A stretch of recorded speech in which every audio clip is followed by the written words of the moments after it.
Olá, tudo bem? Hoje nós vamos falar sobre a vinda da família real para o Brasil, ou em alguns livros vocês vão ver aí a nomenclatura período joanino, tanto faz. Ou a vinda da família real, ou período joanino, é a mesmíssima matéria, tá? E aí a gente vai falar nesse período que é de 1808 até 1821, com a família real fugindo, né, de Napoleão Bonaparte, que vieram para o Brasil, tá? Na Europa tá acontecendo ali a Revolução Francesa em 1789, 1799. Logo em seguida vem a Era Napoleônica. Napoleão Bonaparte decreta o bloqueio continental, impedindo que todas as nações europeias comercializassem com a Inglaterra. Portugal não pode obedecer, Portugal deve à Inglaterra, enfim. Portugal não vai aceitar esse bloqueio continental e não vai aceitar porque deve, inclusive, à Inglaterra no Tratado de Methuen, né, que é de panos e vinhos, e ele vai desobedecer essa ordem de Napoleão. Por conta disso, Portugal dependia economicamente da Inglaterra. Por conta disso, Napoleão Bonaparte vai invadir aí Portugal. Mas antes que isso acontecesse, o príncipe regente de Portugal na época, era Dom João VI, chega à conclusão, junto com os seus ministros, que a solução é meter o pé de Portugal. E ele vem para o Brasil junto com a família real, não só a família real, também tinham outras pessoas, pessoas da nobreza, da elite portuguesa, e também pessoas comuns. E aí eles vêm para o Brasil, escoltado pela Marinha Britânica, e ele vai deixar aí que outras nações europeias continuem aí a saga de tentar derrubar Napoleão Bonaparte, tá? E o que vai acontecer? A maior parte da população que vem junto com a família real vem direto para o Rio de Janeiro, que já era a capital do Brasil. E uma pequena parte, inclusive a da família real, fica em Salvador. Por quê? Primeiro, a família real quer conhecer o lugar que foi a primeira capital do Brasil, que foi Salvador, antes de ser o Rio de Janeiro. E também para mostrar o quanto a família real se preocupava com os habitantes da colônia. Era mais uma jogada política do que qualquer outra coisa, tá? E uma curiosidade que às vezes as pessoas me perguntam é sobre a questão da rivalidade entre portugueses e brasileiros. É a partir desse período. Por quê? As pessoas, quando a família real vem de Portugal, muitos brasileiros, eles tiveram que sair de suas casas para dar as casas para os portugueses morarem. E aí, e também os portugueses ocupavam os melhores cargos políticos, enfim. O brasileiro estava de saco cheio dos portugueses. Tudo de melhor eram para os portugueses e o de pior ficava para os brasileiros. Isso tudo, além de surgir a rivalidade entre brasileiros e portugueses, já vai começando aí a dar indícios que alguma coisa ia acontecer, que a independência do Brasil de Portugal, ela já estava em passos largos, de que isso ia acabar acontecendo, tá? E a partir desse período, o Brasil começa a ganhar um cenário diferente, ele já começa a ganhar um ar europeu. Dom João está no Brasil com a família real, mas ele vai permitir, por exemplo, coisas como a criação de universidades, de bibliotecas, teatros. E por que ele vai permitir que essas coisas aconteçam no Brasil? Na verdade, eles estão no Brasil, mas eles não sabem quanto tempo ficarão no Brasil. Então, eles tentam tornar o Brasil mais com ar europeu, com aparência europeia, ou com hábitos europeus. E uma dessas medidas, na verdade, é fazer justamente isso.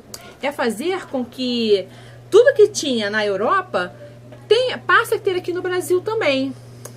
Aqui no Brasil não havia nada demais. O Brasil era uma colônia, ainda que próspera, era uma colônia de Portugal. Só que as coisas vão começar a mudar, se modificar.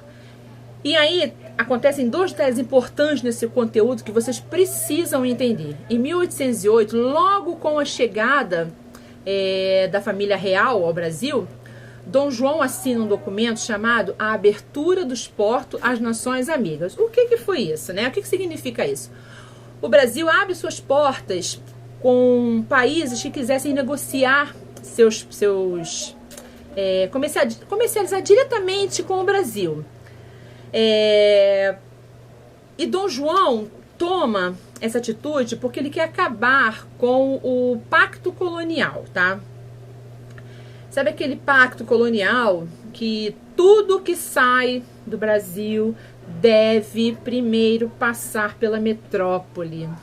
Metrópole, Portugal. Brasil é uma colônia de Portugal. Então, tudo que saísse do Brasil teria que passar primeiro pela metrópole. Então, ele vai acabar com isso, tá? Saiu daqui, vai para outros lugares, mas não tendo que passar por Portugal. E aí, e por que ele faz isso, gente? É simples, porque assim, toda a família real estava no Brasil. Ele não vai poder ficar mandando todas as riquezas que houvessem no Brasil. Ele não podia ficar mandando tudo para Portugal. Não tinha como, porque a família real não está lá, está aqui. E por outro motivo, Portugal está cercado ainda por tropas napoleônicas. Napoleão está lá cercando Portugal, cercando tudo.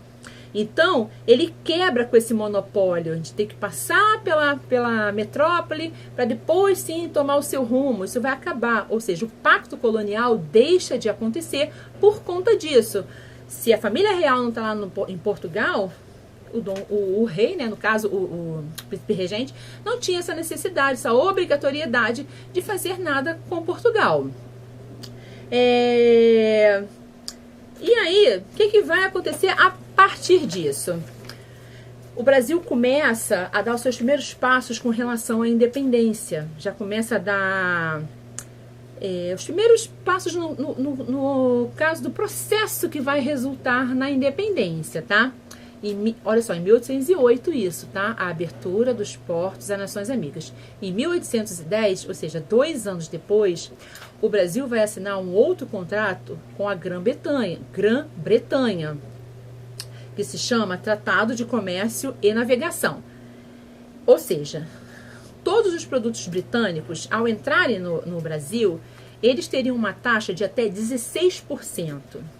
Qualquer produto vindo de outras nações teria uma taxa de até 24%. Ou seja, era uma forma ainda de priorizar os produtos comprados dos ingleses. Primeiro foi a abertura dos portos às Nações Amigas. Quem eram essas Nações Amigas? A Inglaterra.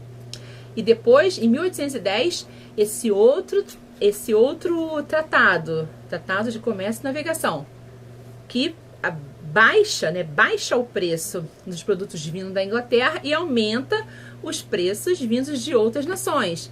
Logicamente, era mais fácil comprar um produto inglês. Então,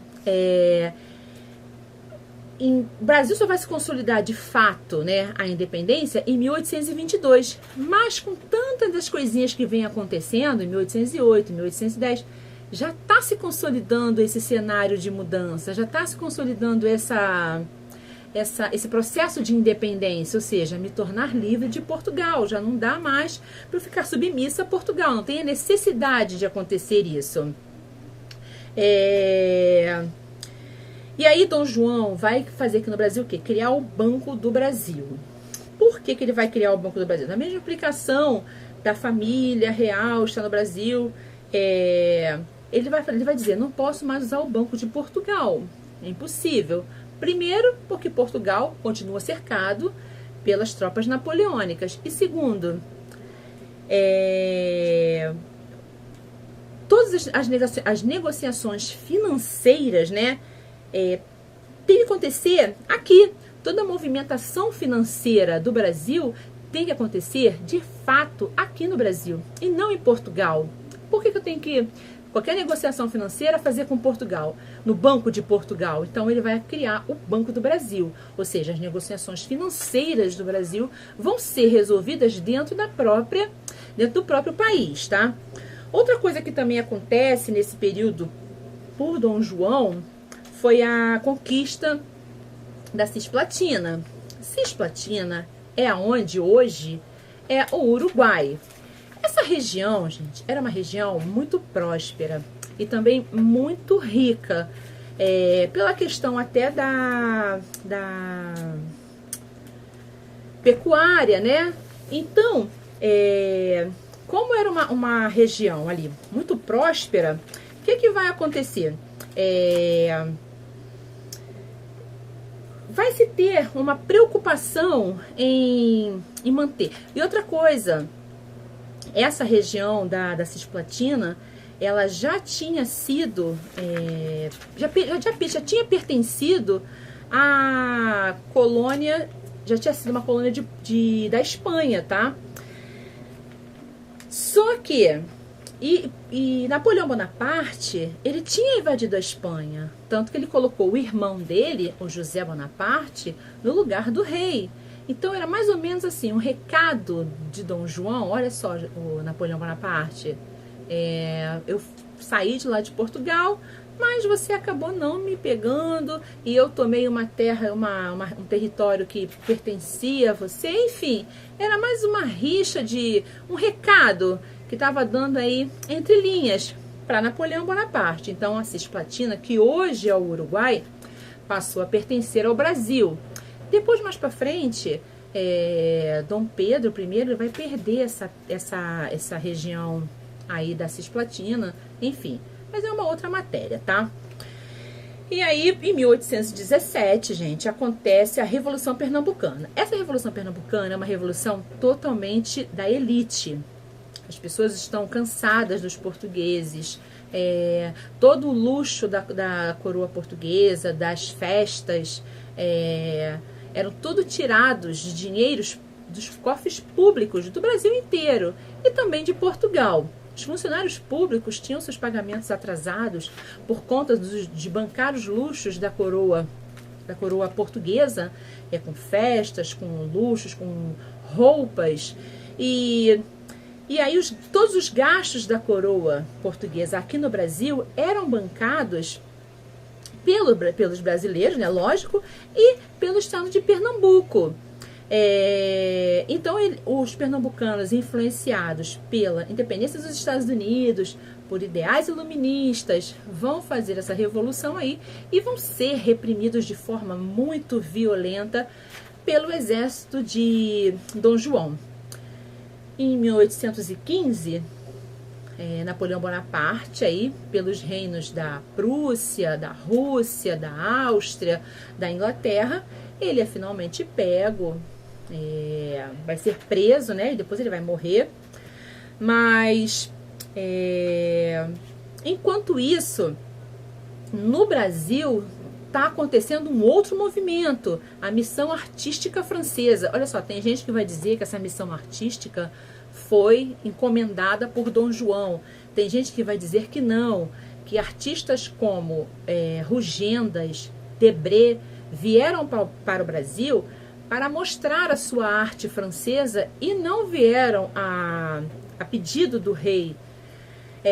Mas essa missão artística francesa, ela tinha o intuito de influenciar o Brasil a ter o seu movimento, o seu próprio movimento artístico, e vai realmente influenciar aí outros artistas que vão se inspirar nos moldes franceses e criar as artes aqui no Brasil, tá?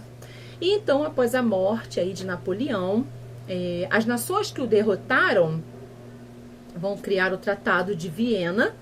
Nesse Tratado de Viena vão ser tratados assuntos como a redivisão do mapa europeu, e eles começam a devolver os reinos tomados por Napoleão aos seus verdadeiros donos, tá? aos seus verdadeiros seus verdadeiros reis, né?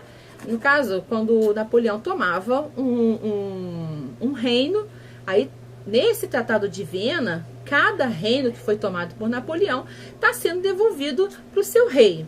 Só que Dom João fica sem Portugal, tá? Por quê? Porque nesse acordo com o Tratado de Viena, eles vão imaginar o quê? Dom João, ele fugiu de Portugal. Ele não tem direito ao reino de Portugal porque ele abandonou. Ele não enfrentou Napoleão como as outras nações. E já que ter seu reino de volta, já que ele não ia ter o seu reino de volta, o que Napoleão faz? Estrategicamente, ele eleva o Brasil a Reino Unido, a Portugal e Algarves. Ou seja, ele vai alegar, eu não fugi, eu simplesmente estou no meu reino. E aí Portugal, na verdade, deixa, né,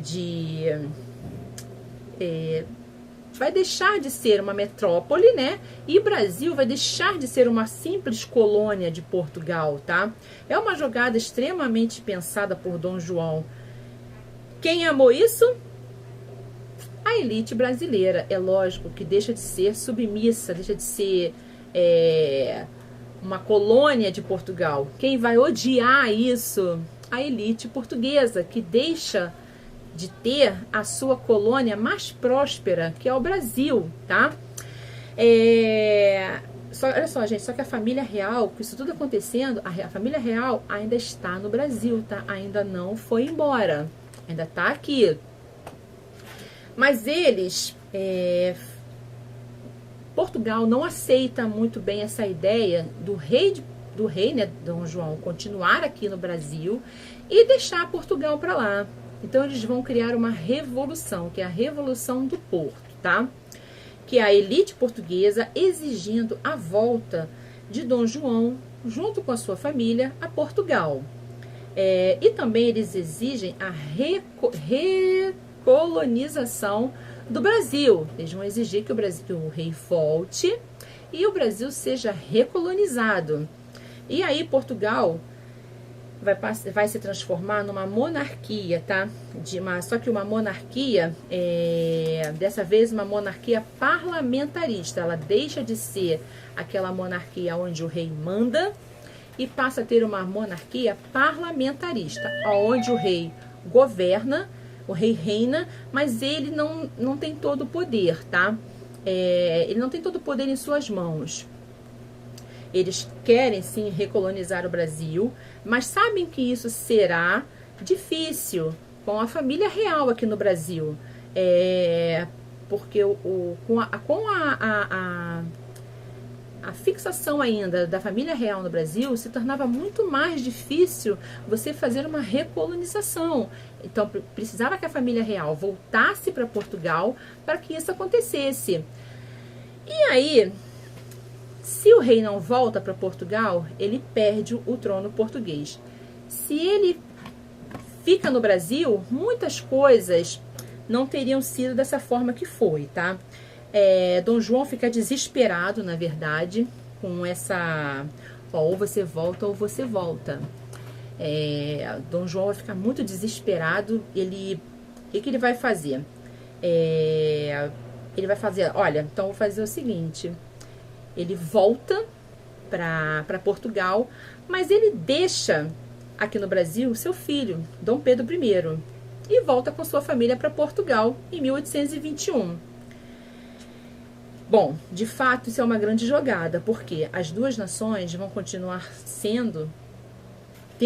continua sendo feita pela mesma família, tá? E aí Dom João volta, tá, para Portugal, e nesse processo tem a criação do Partido Brasileiro se fortalecendo.